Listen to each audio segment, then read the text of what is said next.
সিলেটের ৬টি মুহূর্তে জমে উঠেছে প্রচারণা, নির্বাচনী জনসভা, পথসভা আর গণসংযোগ করে প্রার্থীরা দিচ্ছেন প্রতিশ্রুতি।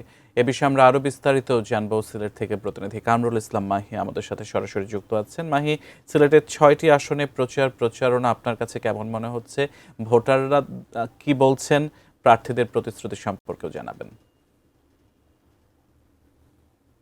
যে 6টি সংসদীয় আসন রয়েছে সেই 6টি সংসদীয় আসনগুলোর মধ্যে কিন্তু প্রার্থীরা সকাল থেকেই প্রচারণা শুরু করেছেন। বলা চলে যে আজকে নির্বাচনের প্রচারণার শেষ সময়টিতে এসে কিন্তু প্রার্থীরা তাদের ভোটারদের আকৃষ্ট করতে যে সমস্ত প্রতিশ্রুতি, জনসংযোগ, পথসভা, নির্বাচনী জনসভা এগুলো তারা কিন্তু করছেন। এবং এই মুহূর্তে আমি রয়েছি সিলেট 2 সংসদীয় আসনটিতে। এই 2 সংসদীয় আসনে আমরা সকাল থেকেই দেখেছি যে বিএনপির মনোনীত প্রার্থী তিনি সকাল থেকে প্রচারণা তিনি চালাচ্ছেন, এবং একই সঙ্গে জামাত মনোনীত যিনি প্রার্থী রয়েছেন তিনিও কিন্তু প্রচারণা চালাচ্ছেন। এর বাইরে কিন্তু সিলেটের অন্যান্য যে সংসদীয় আসনগুলো রয়েছে, বিশেষ করে সিলেট 1 সংসদীয় আসন, 3, 4, 5, 6 সংসদীয় আসনগুলো রয়েছে, সেই সংসদীয় আসনগুলোর প্রার্থীরা কিন্তু প্রচারণা চালিয়ে যাচ্ছেন।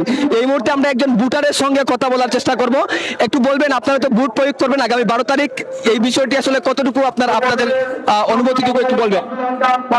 আমরা আগামী 12 তারিখ আমাদের ইলিয়াস আলী চৌধুরী মিনি তাসলিমা মুসলিম ম্যাডামকে তাদের সাথে বিপুল ভোটের মাধ্যমে আমরা জয়যুক্ত করবো ইনশাল্লাহ। এবং আপাতত ভোটের সুষ্ঠু পরিবেশ আছে বলে আমি বিশ্বাস করি, এবং অবাধ এবং সুষ্ঠু একটি নির্বাচন হবে এই আশাবাদ আমরা ব্যক্ত করি। শ্যাম, আপনি শুনছিলেন, তার মতো কিন্তু অনেক ভোটার এবং রাজনৈতিক কর্মী যারা রয়েছে